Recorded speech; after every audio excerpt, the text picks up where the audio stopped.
गीता अध्ययन के इस सेशन में आप सभी का स्वागत, जहां हम राणा सर के साथ छठे अध्याय के बारे में जान रहे हैं। अभी हमने से भी उसी अध्याय के 32वें श्लोक को जाना कि कैसे एक योगी सभी के दुख को अपना दुख और सभी के सुख को अपना सुख समझता है, खुश होता है वो किसी की खुशी को देखकर और दुखी होता है दूसरों के दुख को देखकर। राणा सर से अनुरोध कि आज की चर्चा को शुरू करें। सर को प्रणाम।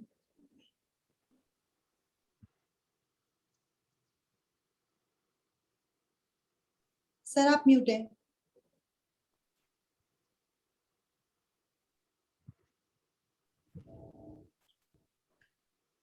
सभी को बहुत बहुत प्रणाम। आज का जो श्लोक है वो 32 हम 32 श्लोक लेने वाले हैं। और ये इस श्लोक के द्वारा भगवान जी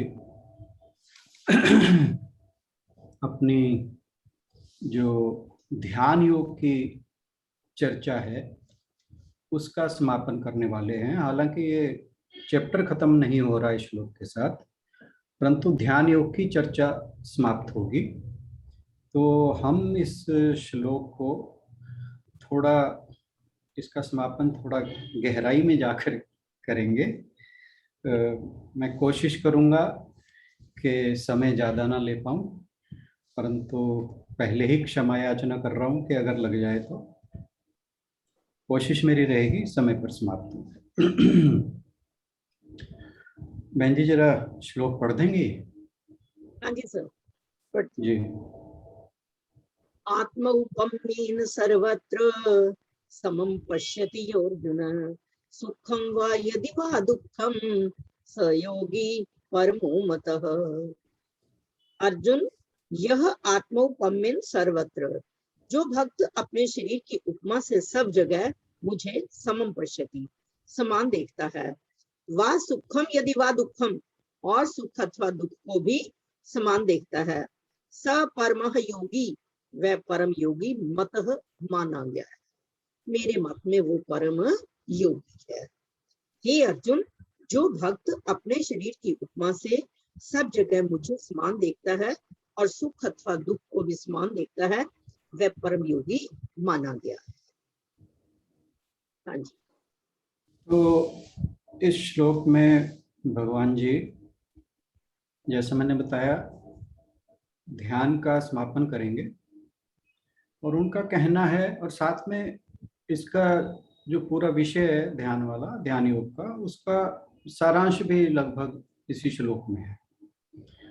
तो भगवान जी कहते हैं कि जो सभी प्राणियों को अपने समान देखता है, जैसा मतलब वो खुद को समझता है वैसा देखता है, और उनके दुख सुख को ऐसा अनुभव करता है कि जैसे वो उसके अपने हैं, और यही योगी की पहचान है। और उन्होंने कहा कि उस ऐसा व्यक्ति जो है उसे सर्वश्रेष्ठ योगी कहा गया है, माना गया है। अब ये हमने यहाँ पर इससे पहले के श्लोकों में जो चर्चा की, ये तो हम जान चुके हैं कि जो व्यक्ति ध्यान योग में सिद्ध हो जाता है वो समाधि को प्राप्त कर लेता है और अपनी आत्मा का साक्षात्कार कर लेता है। तो जो योगी अपनी आत्मा का साक्षात्कार कर लेते हैं, उनका स्वभाव ही ऐसा हो जाता है, मतलब ये उनके स्वभाव में चेंज आ जाता है कि वो हर जगह वही आत्मा जिसका उन्होंने स्वयं दर्शन किया है, उसी आत्मा को हर प्राणी के अंदर देखते हैं। तो ये जो कहा ना कि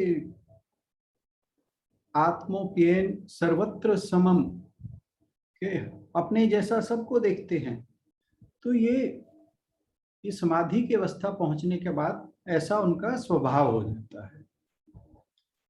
और वो जान जाते हैं कि जो बाहर का जो स्थूल जगत है और अंदर का जो सूक्ष्म जगत है, ये पूरा का पूरा आत्मा की ही अभिव्यक्ति है या ईश्वर की ही अभिव्यक्ति है। तो उनका दर्शन सम हो जाता है हर चीज के लिए, वो हर चीज को एक समान देखने लगते हैं। ज्यादातर धर्म ये कहते हैं कि दूसरों के साथ आप वैसा ही व्यवहार करें जैसा आप चाहते हैं कि आपके साथ हो।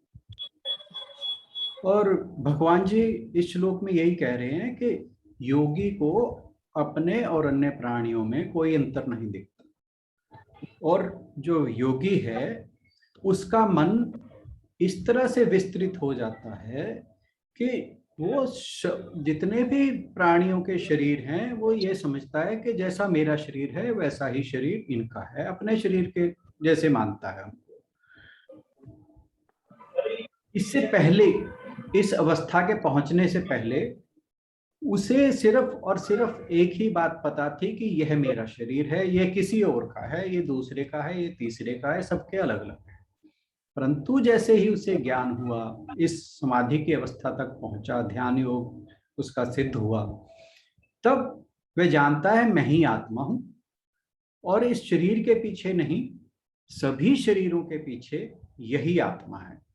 और इसीलिए सभी शरीर यानी इस जगत के जितने भी शरीर हैं, जितने भी प्राणियों के शरीर हैं, वो ऐसे ही हैं जैसे मेरे हाथ पैर हैं। जैसे मेरे शरीर के अपने अंग हैं, ऐसे ही ये सारे शरीर मेरे जैसे शरीर हैं और मेरे ही शरीर का हिस्सा हैं, और एक ही आत्मा उन सब में और मुझ में है।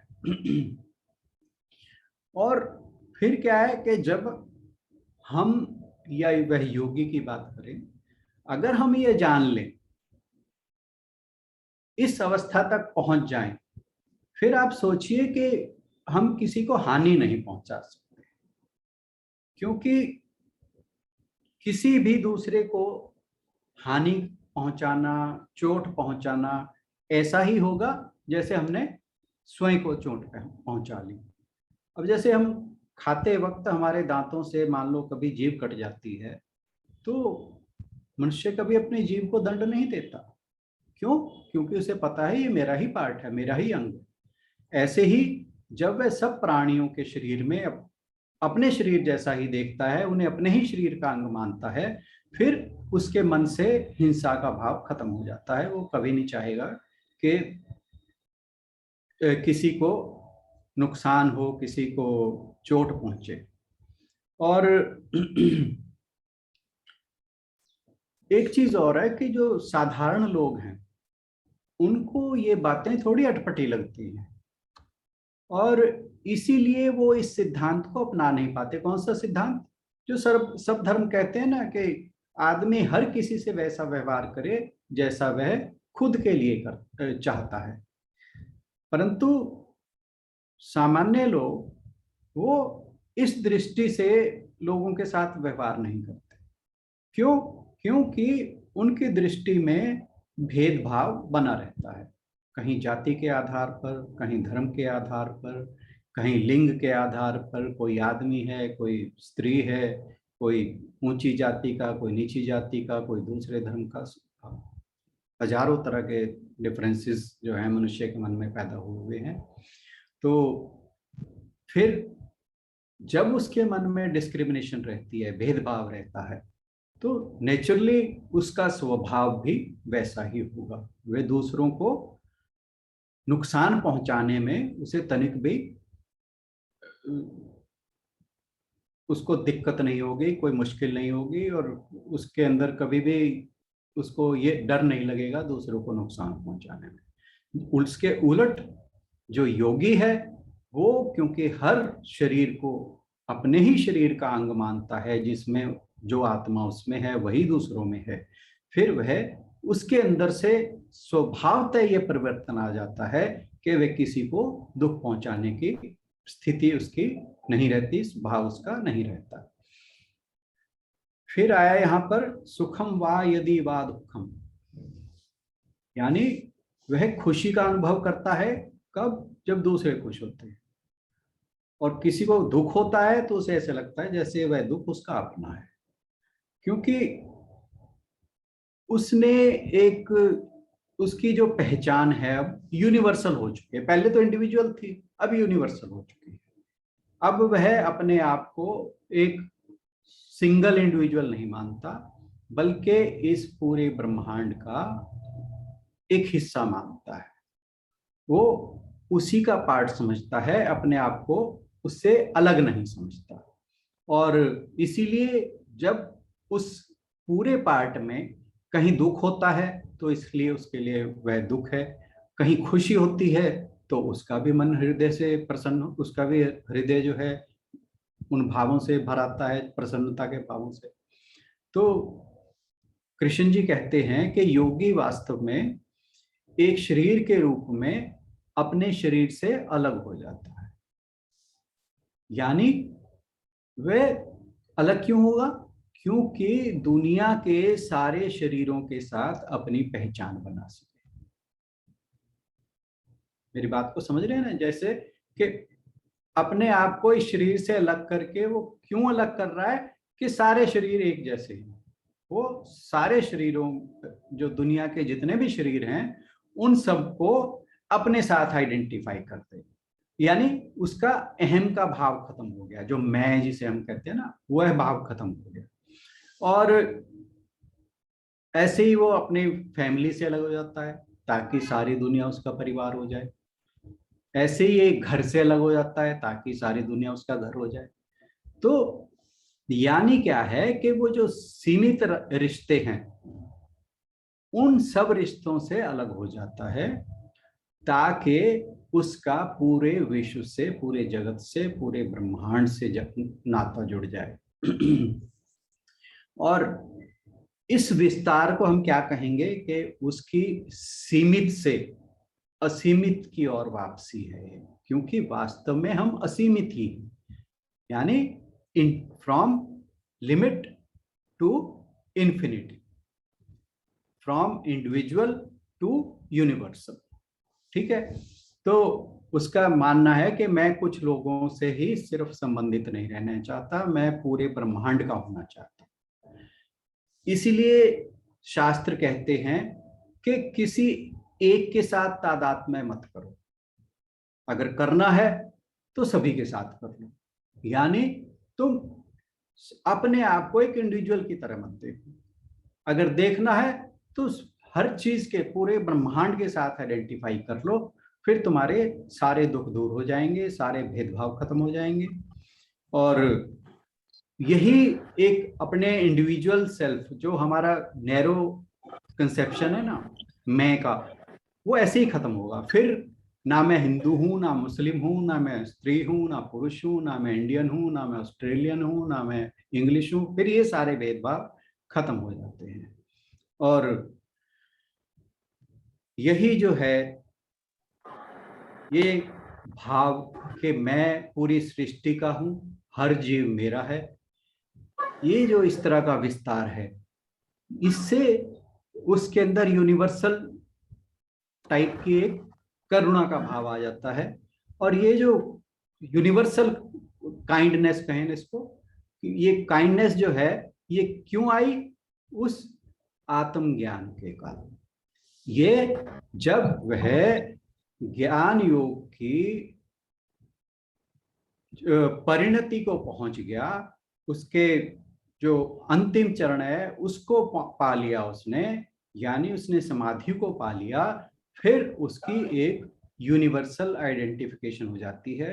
वह किसी एक का ना होकर पूरे जगत का हो जाता है। उसे सारे पूरा जगत जो है वो अपनी आत्मा का ही हिस्सा लगता है, आत्मा ही का रूप लगता है, उसी ईश्वर का रूप लगता है। तो इस श्लोक में बस इतना ही। मैं इस श्लोक में थोड़ी सी बातें, जो विवेकानंद जी का ज्ञान योग है, उन्होंने एक लेक्चर सीरीज दी थी विदेशों में, तो एक किसी व्यक्ति ने उन्हें कंपाइल किया और उन्हीं सारे जितने भी उनके प्रवचन थे, और उसके ऊपर एक बुक तैयार की जिसको ज्ञान योग का दिया गया है। तो सर एक उससे सेकंड, थोड़ा जी मीना जी, आप कुछ कहना चाह रहे हैं? बार बार अनम्यूट हो रहा है आपका। नहीं तो अनम्यूट हो गया, मैं बार बार कर रही हूँ म्यूट, आपका हेलो? अनम्यूट होता जा रहा है। प्लीज, हाँ जी, प्लीज म्यूट कर ले। Thank you. अच्छा जी, नहीं वो हाँ जी सर। होगा जाते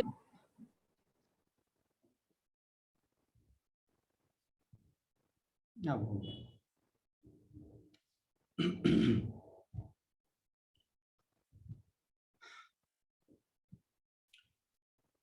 तो मैं उस ज्ञान योग से कुछ बातें जो ज्ञान योग का बुक है उससे कुछ चीजें लेके इसको समापन करूंगा, इस चर्चा को। अब ज़्यादा समय कोशिश करूंगा ना लूं। तो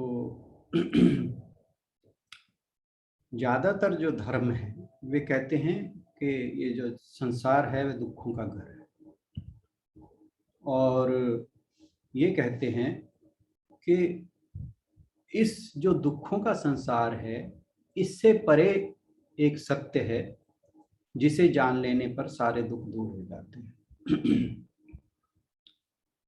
परंतु ये जो सोच है, ये जो साधारण मनुष्य हैं हम जैसे, उनके लिए बड़ी विचित्र सी इसलिए हो जाती है कि हम कहते हैं कि अगर इन सभी चीजों से परे जाना है तो फिर जगत में रहने वाली क्या बात रहेगी, तो इसको छोड़कर जाने वाली बात होगी ये तो। क्योंकि अगर इससे परे है तो फिर ये क्या है, क्योंकि हमें तो यही वर्ल्ड, यही संसार जो हमें दिखाई दे रहा है यही रियल लगता है। और धर्म कहता है, धर्म का मतलब कोई एक धर्म नहीं, सभी धर्म मिलकर एक ही बात कहते हैं कि ये जो संसार है ये सच्चाई नहीं है, सच्चाई इससे कुछ परे है। यानी उस सच्चाई को जानने के लिए हमें इस जो हमारे सामने रियल है उसे छोड़कर कुछ ऐसा जानना है जो हमारे लिए अभी सच्चाई नहीं है। यानी मतलब हम कुछ एक वेग का मतलब आप समझते होंगे, मतलब धुंधला सा कंसेप्ट जिसे कहते हैं ना, कि जो रियल नहीं है, हमारे लिए फिलहाल रियल नहीं है। धर्म कहता है कि वो रियल है, असली सच्चाई वही है। तो हम जो मोस्टली हमारा जो नॉर्मल थिंकिंग है वो ये कहती है कि जो मुझे दिख रहा है ये तो सच, मुझे तो जो दिख रहा है वही सच है। तो फिर इससे परे अगर कुछ है तो वो क्या है, और वहां जाकर पता नहीं कुछ मिलेगा भी कि नहीं मिलेगा। ये हर व्यक्ति के मन में प्रश्न आता है कि जिसको जानने के लिए सभी धर्म कह रहे हैं कि भी उसे जानो, पता नहीं उसे जाकर कुछ हमें मिलेगा कि नहीं मिलेगा।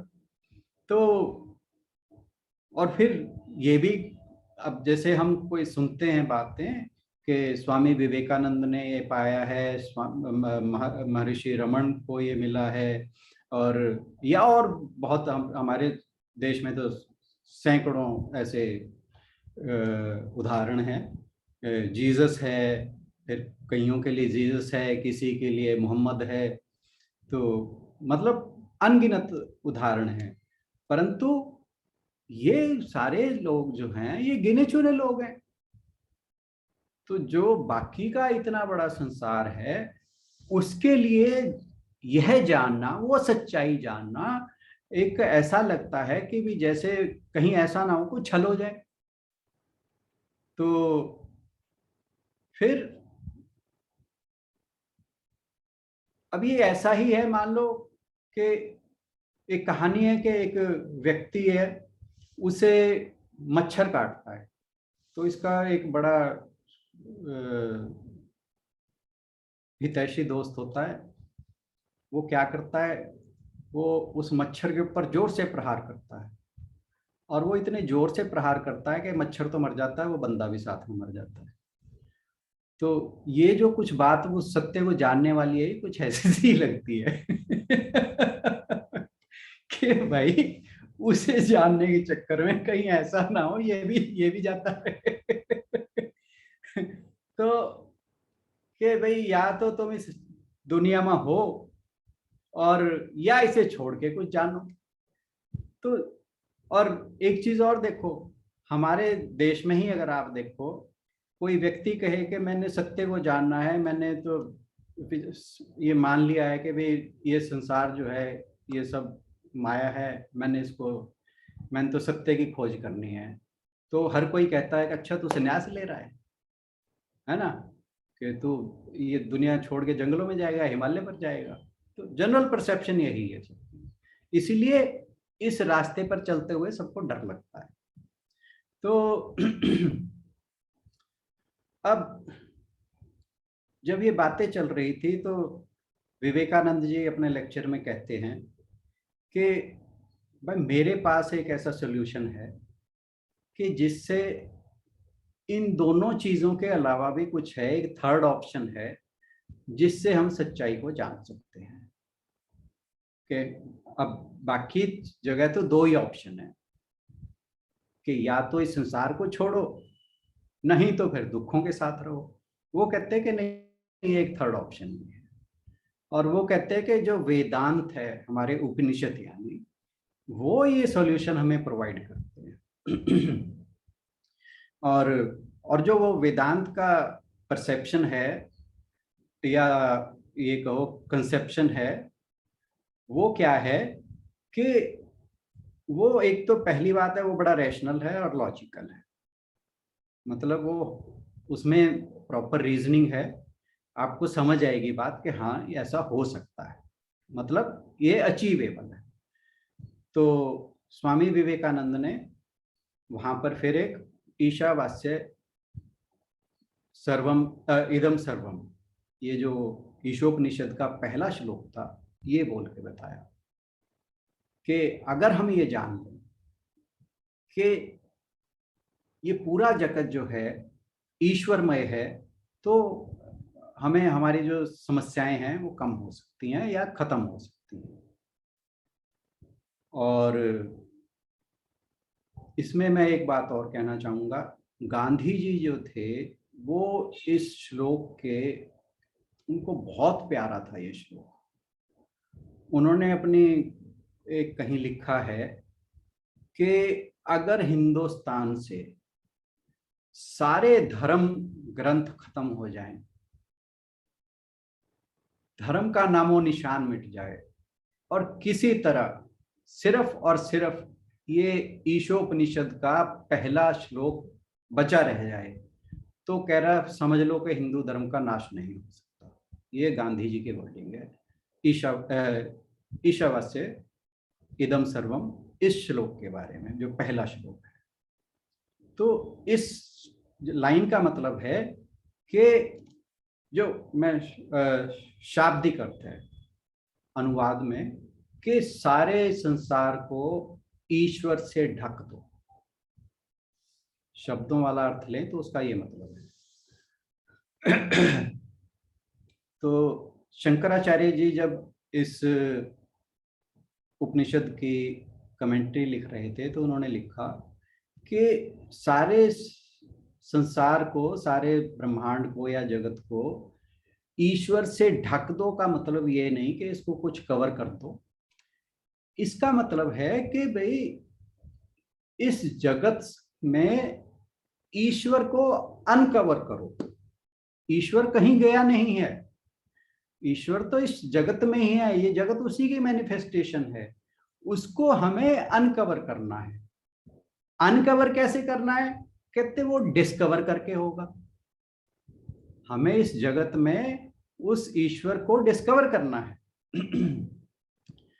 ये सारी बातें विवेकानंद जी अपने लेक्चर में बोल रहे हैं। मैं उस जो ज्ञान योग के लेक्चर्स हैं उनमें से ये सारा कुछ बोल रहा हूँ, मेरा अपना कुछ नहीं है, और वैसे तो मेरा अपना कभी भी कुछ नहीं होता। तो अब वो कहते हैं कि शंकर, जो आचार्य शंकर हैं, शंकराचार्य जी, वो कहते हैं कि जो ईश्वर है वही सच्चाई है, और जो जगत है वो ईश्वर के कारण ही प्रतिभासित हो रहा है। और वो कहते हैं कि जो जगत है उसकी हर चीज में तुम डिविनिटी ढूंढो, दिव्यता, भगवान को ढूंढो, ईश्वर को ढूंढो। तो और फिर जो विवेकानंद जी हैं वो एक लाइन बोलते हैं कि he who plunges into this foolish luxuries of this world missed the way, he who runs away to meditate in caves of Himalayas also missed the way. कि इस संसार में रहते हुए इसके सिर्फ भोगों में लगे रहना, उससे भी तुम्हें कुछ नहीं मिलने वाला। और यहां से भागकर जाकर गुफाओं में, हिमालय की गुफाओं में मेडिटेशन करना, कह रहे उससे भी कुछ नहीं मिलने वाला। तो फिर रास्ता क्या है? रास्ता ये है कि जिसे ढूंढने तुम गुफाओं में जा रहे हो, उससे यहां हर चीज में ढूंढो। अपने परिवार में ढूंढो, अपने पति में ढूंढो, अपने पत्नी में ढूंढो, अपने बच्चों में ढूंढो, अपने माता पिता में ढूंढो, अपने पड़ोस में ढूंढो। कह रहे हर चीज में वो मौजूद है, तुम्हें कहीं ढूंढने की जाने की जरूरत नहीं है। अगर तुम अपनी अपना दृष्टिकोण ठीक करो, तुम्हें हर जगह वो दिखाई देगा।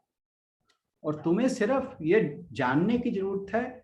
और फिर और यहाँ पे उन्होंने कहा कि जो त्याग है, जिसे हम कहते हैं कि सारा कुछ त्याग के जंगलों में चले जाओ, असली त्याग यही है कि हमें सब कुछ में ईश्वर को ढूंढना है। यही त्याग है।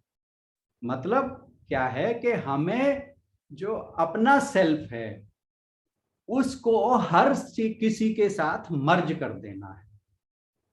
तो हमने फिर जो सेल्फ है, सेल्फ यहां पर मैं अहंकार की बात, ईगो की बात कर रहा हूं, जहां हमने उसका त्याग किया तो फिर सब कुछ एक ही हो गया, ईश्वरमय हो गया।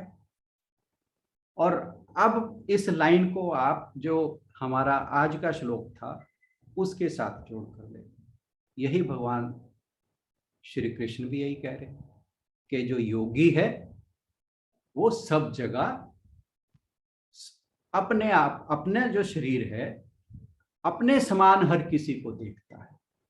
तो जब ये दृष्टिकोण हो गया तो फिर हमारे सारे दुख दूर हो जाएंगे, सारे भेदभाव खत्म हो जाएंगे, और हमारी सारी समस्याओं का समाधान भी है। एक बार क्या है कि एक ज्वेलर होता है, वो अपने बच्चे को कहता है कि जा, आपको पता ही है कि ज्वेलर जो है अपना सारा सामान, आजकल तो खैर डिस्प्ले का जमाना है, अदरवाइज एक सेफ में रखते हैं। किसी को दिखाना है तो सेफ में से ला के दिखाते हैं, पर आजकल थोड़ा सा फर्क हो गया। पर आज से कुछ साल पहले तक ऐसे ही था। जब आप सुनार के पास जाते थे वो मतलब अपनी सेफ में से निकाल के लाते थे। तो वो अपने बच्चे को कहते जा उसमें से, सेफ में से ना सोना निकाल के ला। तो बच्चा गया, थोड़ी देर बाद वापस आया, कहता पिताजी मुझे सोना तो कहीं नहीं मिला। वो सेठ एकदम से घबरा गया, कहता दोबारा देख क्या, वहां है क्या? तो वो कहता है वहां तो नेकलेस है, अंगूठी है, कंगन है, तो मतलब वो जितने भी तरह के आभूषण ऑर्नामेंट्स थे, वो कहता है वहां तो ये है, सोना तो कहीं नहीं है। तो बच्चे को फिर वो बाप कहता है, सेठ कहता है कि भाई वो सब सोना ही है। अब क्या है कि अगर उस जो नेकलेस है उसे हम सिर्फ सोना मान लें, सिर्फ नेकलेस को मान लो सोना मान लें, वो उससे भी काम नहीं चलने वाला। क्यों? कि मान लो उस नेकलेस को कभी पिघलाना पड़ गया तो नेकलेस का रूप खत्म, तो क्या सोना चला गया? ठीक है ना? तो हमें ये जो बात स्वामी जी विवेकानंद जी कह रहे थे ना कि जगत को छोड़ के भी जाने से काम नहीं चलेगा, और उसमें उसके भोगों में डूब कर भी काम नहीं चलेगा। तो सोना मतलब क्या है कि हर चीज के अंदर सोना है, ये समझना है, उस चीज को सोना नहीं समझना। ये समझने वाली बात है। अब मैं एंड सिर्फ आज की बात का कर रहा हूँ परंतु वो स्टोरी मजेदार है और बड़ी फेमस उपनिषदों की कहानी है। उसे कहा, उस स्टोरी का जो शीर्षक है वो है प्रिंसेस ऑफ काशी काशी की राजकुमारी। छोटी सी है, ज्यादा बड़ी नहीं है, मैं कोशिश करूंगा जल्दी समेट दूं। एक राजकुमार है राज्य में, काशी नहीं, काशी में नहीं, वो कहीं और की बात है, नाम मुझे ध्यान नहीं रहा। तो एक राजकुमार है, वो कोई 15-16 साल का हो गया। एक दिन वो अपने महल के तहखाने में जाता है और वहां पर वो चीजों को देख रहा है, जाले लगे हुए हैं, गंदे हो रहे हैं तहखाने में। तो उसकी नजर एक उस पे पड़ती है, फोटो पे, वो फ्रेम हुई हुई एक फोटो है, उस पर पड़ती है और वो उसको जरा साफ करके देखता है। उसके अंदर एक बहुत ही खूबसूरत राजकुमारी का वो चित्र है और वो उसे देखते उसके प्रेम में डूब जाता है। बच्चा शर्मीला है, वो राजकुमार बताता किसी से नहीं। तो उसके माँ बाप देखते हैं कि भाई ये राजा और रानी के, ये तो काफी दिनों से चिंतित है, क्या गड़बड़ क्या है इसके साथ। वो उससे पहले उसके पिता पूछते हैं, फिर माता पूछती है, फिर जो भाई बहन है वे लोग पूछते हैं, पर वो किसी को नहीं बताता। तो राजा फिर उसका एक बहुत ही बुजुर्ग मंत्री था, बहुत समझदार, उसकी ड्यूटी लगाता है कि भाई तुम जाके पता लगाओ कि इसके साथ क्या समस्या है। तो वो जो मंत्री था वो उससे बात करता है कि मुझे तो अकेले में बता दे क्या बात है, चिंता मत कर, कहीं मैं उसको उजागर नहीं करूंगा और तेरी हेल्प करने की कोशिश करूंगा। तो वो कहता है कि मुझे किसी से प्यार हो गया है। तो वो मंत्री सोचता है कहीं इसे कहीं किसी अरे गहरे से प्यार ना हो गया हो, राजकुमार व्यक्ति है और ये तो राजा की बदनामी होगी। कह रहा किससे?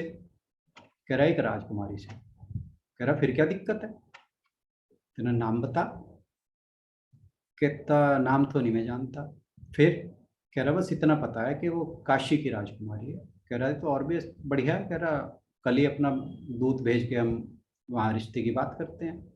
फिर कह रहा तुझे वो मिली कहाँ? कहता मिली तो कहीं नहीं, मैंने उसका सिर्फ चित्र देखा है। कह रहा चित्र बता कहाँ देखा है? कह रहा तहखाने में। खैर जी, वो उसे तहखाने तक ले जाता है और जाकर देखता है कि वहाँ एक चित्र टंगा है, उस पर एक लड़की की फोटो बनी है जो 4-5 साल की लड़की है। तो वो जो मंत्री था वो सारा किस्सा समझ जाता है। वो कह रहा भाई बात अब सुन क्या है। कह रहा जब तू 4 साल का था तो हमारे दरबार में एक स्टेज पर हम एक प्ले कर रहे थे, एक प्ले होना था और महारानी ने काफी बच्चे इकट्ठे करके प्ले किया, पर वहां पर एक राजकुमारी का जो रोल था उसके लिए कोई पात्र नहीं था मिल रहा। तो कह रहा तू सबसे सुंदर था उसमें, तो तेरे को तैयार करके राजकुमारी बना दिया और महारानी को वो इतना पसंद आया तेरा किरदार के महारानी ने तेरा चित्र बनवा दिया। भाई ये वो चित्र है, ये तू है, तत्त्वम असि, तू वही है। समझे मेरी बात? तो जब हम ये जान लेते हैं कि मैं वही हूं, सारी समस्याएं खत्म। वो जो राजकुमार इतने दिनों से दुखी था, जब उसने जाना कि ये मैं हूं, उसके सारे दुख खत्म। That's all for today, thank you so much. Thank you so much Rana sir, वाकई ये कहानी तो बहुत जबरदस्त थी आपकी लास्ट वाली, तत्त्वम असि। जब जान जाएंगे तो उसके बाद सारी भटकन और सभी खोज फिर बंद हो जाएगी। खुद को ही पहचानने में हम असमर्थ हैं। बट लगता है कि आपकी कृपा से पहचान ही लेंगे, मोक्ष तो आप दिलवाओगे ही।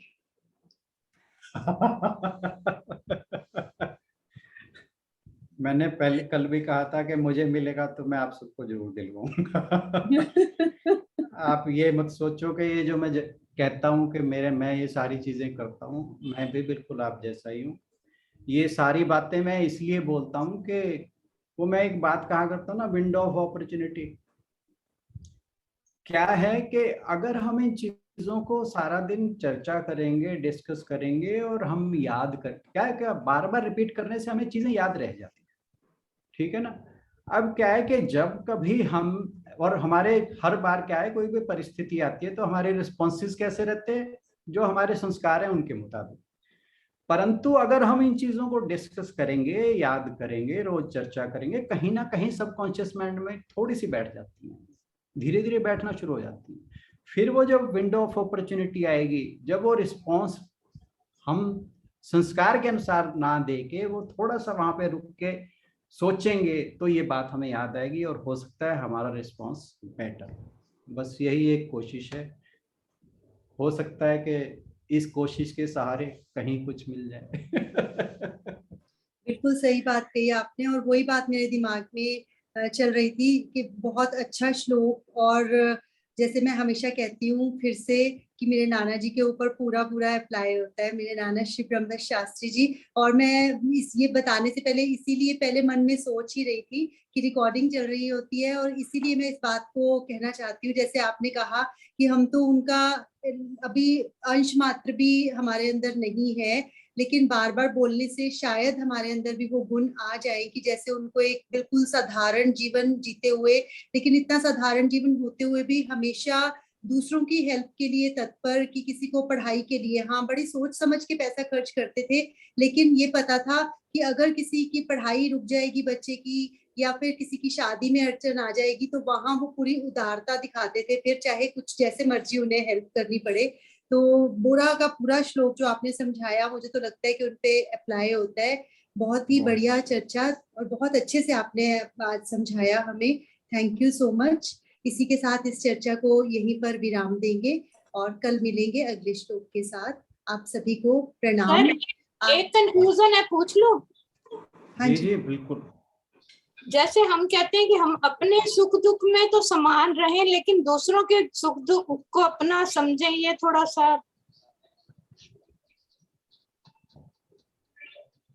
योगी तो तभी बनेंगे ना, भगवान जी यही तो कह रहे हैं।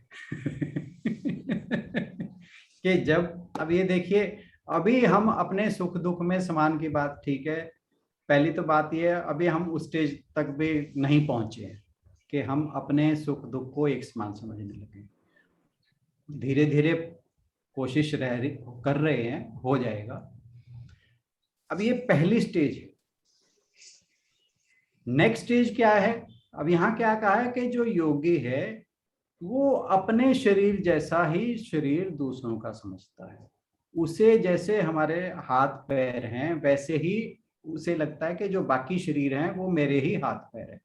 जब ये भाव आ जाएगा, फिर देखिए आप सुख दुख उसके और अपने एक जैसे लगेंगे कि नहीं लगेंगे। ये वो भाव आने के बाद की अवस्था है। तो यही मुझे लग रहा था कि कभी तो हम सेम चीज का एग्जाम्पल ऐसे देते हैं, जैसे गुलशन दीदी ने कहा, मैं भी यही सोच रही थी कि कभी तो हम कहते हैं कि हमारे शरीर के किसी भी पार्ट पे कुछ भी कष्ट हो तो हमारे मन पे नहीं जाना चाहिए, हमें यही सोचना चाहिए कि उसी पार्ट को दर्द हुआ है। पर आज का श्लोक तो यही समझा रहा था कि अगर हाथ में कांटा चुभे, नाक में चुभे, कहीं पे भी चुभे तो दर्द तो बराबर होता है शरीर को, और वो दर्द जो है वो हमें दिल पे भी महसूस होता है। तो हमें सब लोगों को ऐसे ही देखना है जैसे हमारे शरीर के अंग सारे समान है। नहीं, आप एक चीज देखिए गुलशन बहन जी, आप भी इस बात को सुनिए कि बहुत बार ऐसा होता है कि आपकी कोई जानकारी में किसी व्यक्ति को कोई बहुत गहरा आघात लगा हो तो आपको लगता है ना, ये तो महसूस किया होगा, है ना। और हो सकता है कि वो आपका रिलेटिव ना हो, वो आपके लिए दूसरा हो गया एक, ठीक है ना। अब इस धारणा को व्यापक करना है, बस इतनी सी बात है, बात छोटी सी है और करने के लिए बहुत बड़ी है। करने के लिए इजी हो सकती है अगर हम सब में ही बस भगवान को ही देखें, फिर वो तो बात बहुत है ही इजी है, हो जाता है। बात ही मतलब यही है, सिर्फ बात ही है। यही, हमारे गुरुदेव तो एक ही बात की, किसी के लिए घृणा मन में पैदा भी हो रही है तो बस ये सोचो कि तुम्हारे मन में प्रभु बैठे हैं, तो जिससे घृणा करते हो, जिससे आप मतलब द्वेष कर रहे हो, तो उसको अगर अपने मन उसको उसके बारे में सोचना शुरू कर दोगे तो वो आपके मन में आके बैठ गया, वो बैठ गया, क्योंकि उसके बारे में ही सोचते जाओगे कि हाँ उसने ऐसा किया, उसने वैसा किया, उसने वैसा किया, तो आप उसके बारे में सोचते जाओगे तो वो आपके मन में बैठ गया, तो भगवान तो उठ के चले गए।